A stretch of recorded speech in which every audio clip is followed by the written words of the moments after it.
Okay, growing up, when I finished my university, my father told me to come back, enter the university and do my master's, so that when I finish, I'll get a job in a government establishment. And then I'll be working. And by the time I retire, they will pay me pension, gratuity. I can be able to live my life. And he did that coming from a point that was what he did. He worked as a public servant, retired, and all the things he achieved, he was able to do that through his work in the public service. And because that was the way he knew, the only way he knew education, he felt that's the only way that works. But each time he comes up with that proposition, something inside me revolts. Each time he makes that presentation, something inside me revolts. And the revolution came from somewhere. I used to see him uncountable times, sit down, and he'll be writing on his mother, writing. And one of those days, I went to see what he was always writing. I went and I opened the diary. He was always calculating. He plans very well. That's very good.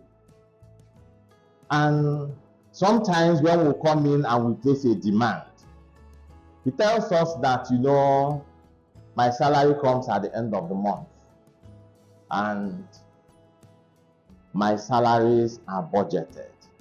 So if you want me to do anything, always inform me in time so that I can include it in my budget. So that as the next salary is coming, I know I have factored you in. Or if I'm to take the money from somewhere else and give you, I'll remove it from the next salary and replace it. You always tell us, don't come and disrupt my plans and my budget. So deep down inside me, something kept revolting. So I will tell myself, so that means that if I want to do something, I'll sit down and plan. Remember what I said, planning is good. If I want to do any project, I'll sit down and plan and budget. So that thing kept telling me that there was more. Yes, it might have worked for my father, but that is not who I am. The thing kept. And so when I finished my service, I came to Ibadan. When I finished my service at Ibadan, I carried my bag and I landed Lagos. The man who called me, he tell my brother, I said, I'm not coming back, that I'm not going that line. Because there's something inside me that kept telling me that there's more. And then I used to sit down as a young chap, fantasize, do this, do that, do this, do that. And I told myself that those things I was seeing in my mind, if I follow the line of my father, I won't achieve it. It will take me hundreds of years to do that. No. So that is why I asked the question, who are you? Because sitting back over the weekend and looking at some of the things, some of the experiences I've had, some of the things that I have been able to do seamlessly, I realized that if I had gone on that path that my father had wanted me to go, I wouldn't have achieved it. The only way I could have achieved it was if I went on the path of corruption as a public servant. I could have achieved them. But to rely on my salary, my emolument, whatever they call it, I won't be able to achieve it. That business offered me a platform whereby I can express myself, express my gifts, my talents, delve into a lot of things, open me up to multiple streams of income that I can achieve the things that I desire and live the kind of life I want to live. And so the other day, I was asking myself, if it was my father that wanted to buy that car, it would have taken him years planning, saving, planning, saving. But I just paid for it in an instant. So it dawned on me that that decision I took, I might have thought I was the person that made the decision, but the person that created me, who has called me on this earth for a purpose, dropped that discontent inside me because he knew he had deposited much inside me. That going that line was going to limit me and my ability to do things. So I ask you again, who are you?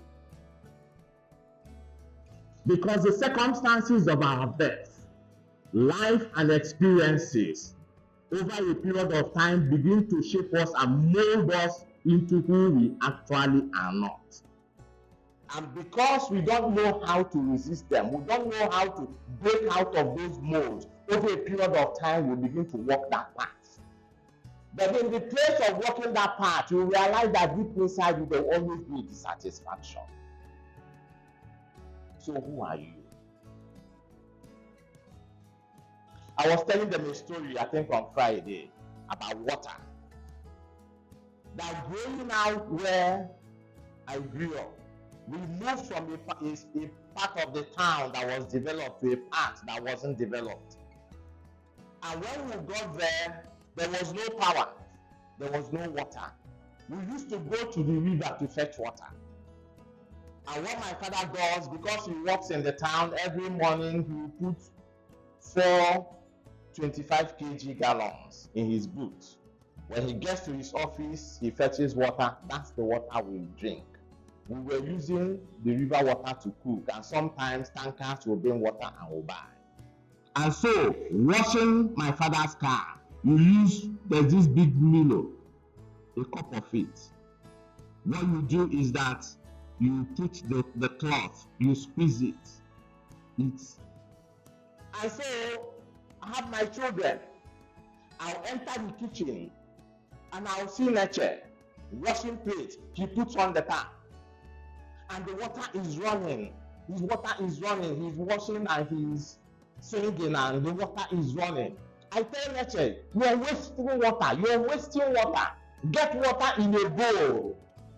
That is how they do it. Get water in a bowl. Use the water and wash the plates, throw it away, get another one. Look at the volume of water you have wasted. When I talk and talk and talk, Neche will shut the tap. But as I'm stepping out, he puts on the tap again. Why was I saying that? Because of where I was coming from. There was scarcity of water. Neche knows that as far as he puts on this tap, that there is water, that where the water is coming from is inexhaustible. That before the water in the tank finishes, the pumping machine will pump water. So he doesn't understand why daddy is telling him to economize water. Where there's abundance of water. So like me, that refused to go the line of my father. Neche is saying, in his mind, he wouldn't tell me that. Daddy, there is abundance of water. I don't understand what you're saying. And that is why the moment I turn my back, he puts on the tap and continues what he's doing. What has circumstances, your background, situation molded it into that you have accepted? We need to begin to identify those things one by one and begin to crack them. Because they are not real. That is not the real you. Don't allow circumstances to mold you into who you are not. Because there's more inside you.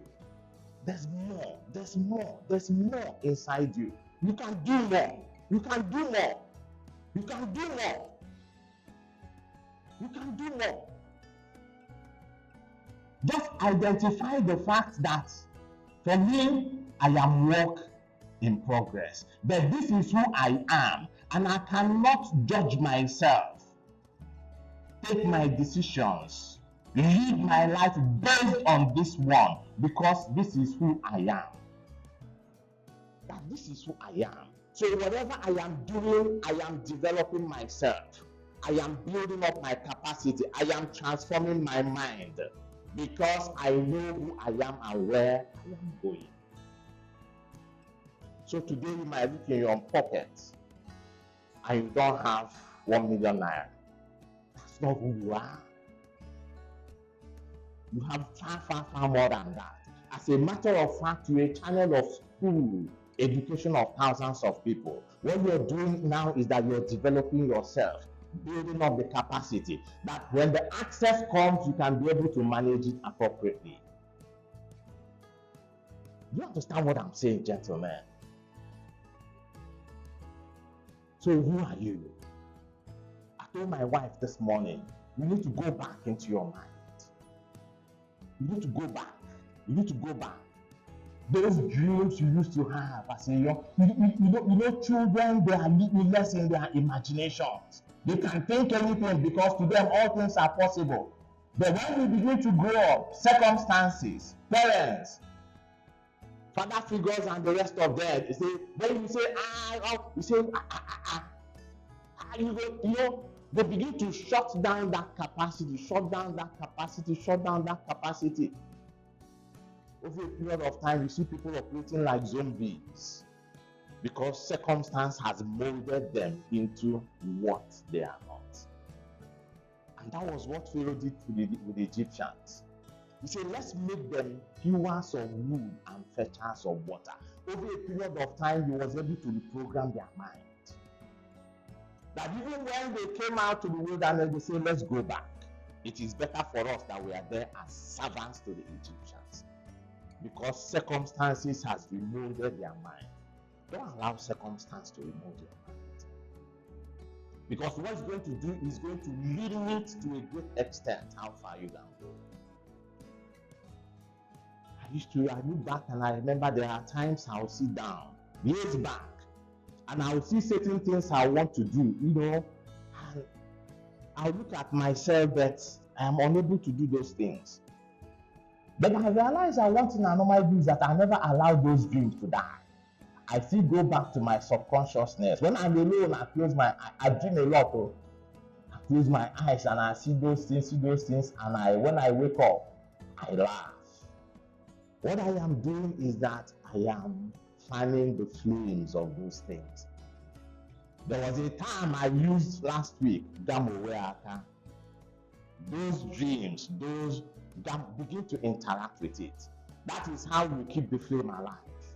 Because if you don't interact with it over a period of time, it will die completely. But for you to fan it again, it will take you more time. Every day in your mind, interact with it. Every day in your mind, interact with it. Why doing what you're doing? That was what God told Abraham. He said, from where you are, lift up your eyes to the east, west, north, and south. He said, as far as you can see. These are biblical principles and they are for real. And they work for whosoever. They work for whosoever.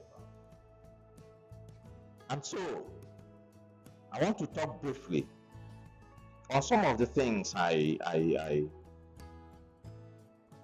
talked about over the weekend.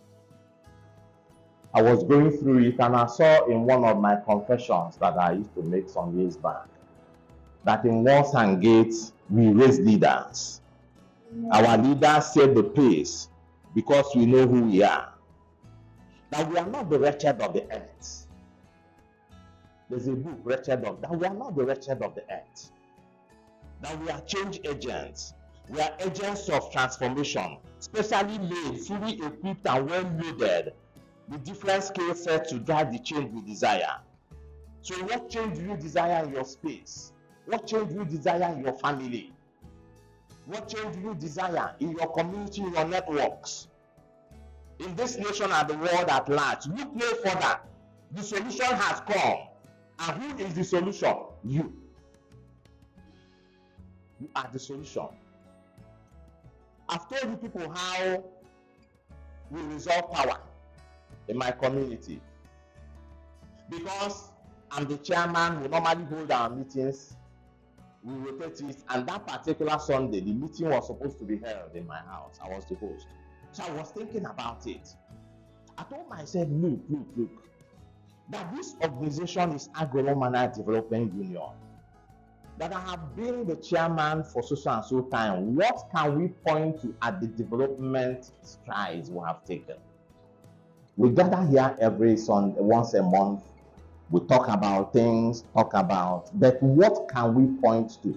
I told myself, no, this has got to change. Process it in my mind, came to the meeting that day, made my presentation. When I was making my presentation, I was telling my men in Lagos that we can drive that change. Whatever resource that is required, that we are well and able. So when I finished my presentation, they laughed, but they said, well, what we're going to do is that in order not to put so much load on ourselves, let's take it to the community as a whole, so that there will be more people that are carrying the load. We set up a committee of 3 people, and then they gave us their presentation, say, this is what we're going to do, this is what we're going to do. So when we got to the village that day, that year, 2021 or 2022, I stood up and I made a presentation that this is what this branch has come up with. And before I finished, everybody said, yes, yes, yes, yes, because there was a lot of dissatisfaction with the executive.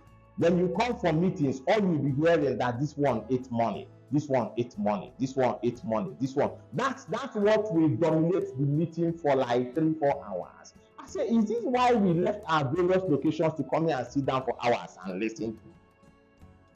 There and then they set up a board of trustees, appointed me and some other people.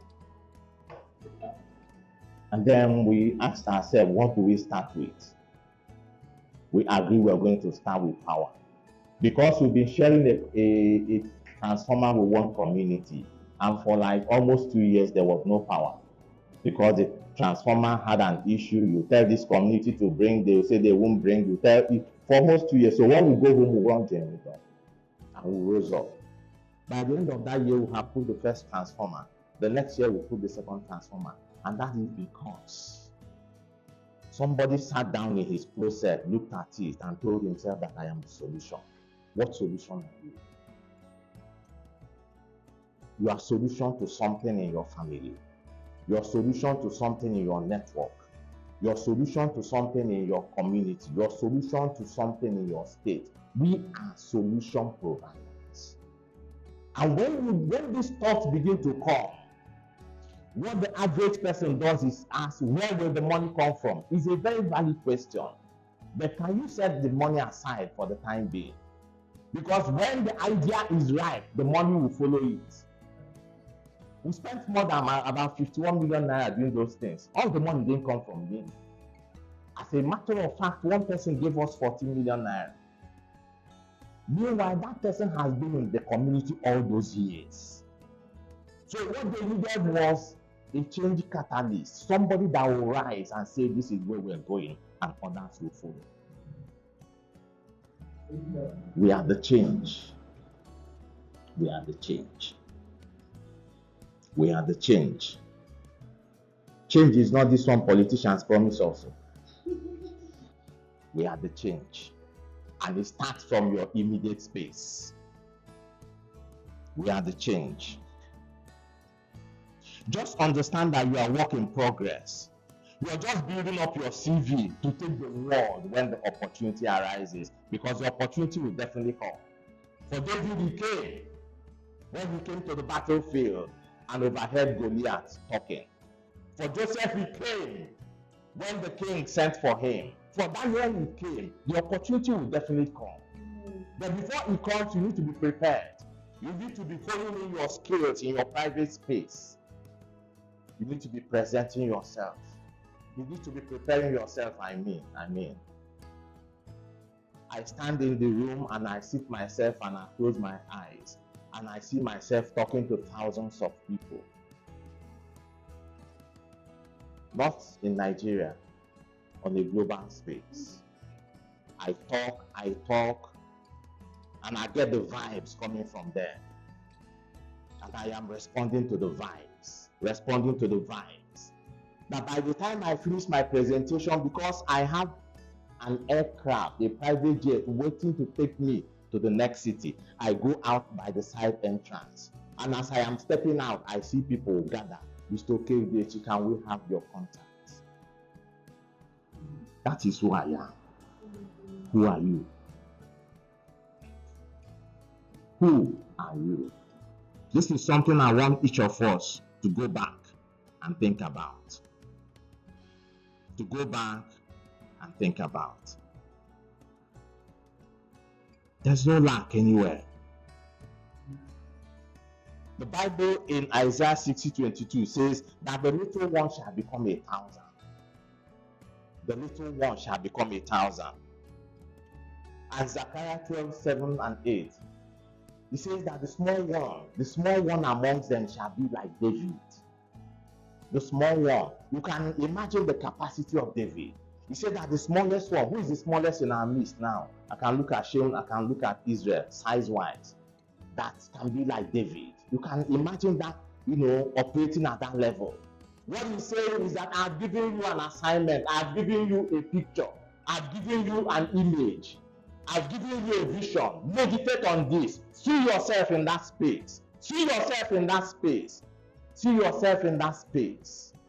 See yourself standing and talking before your 1,000 workforce.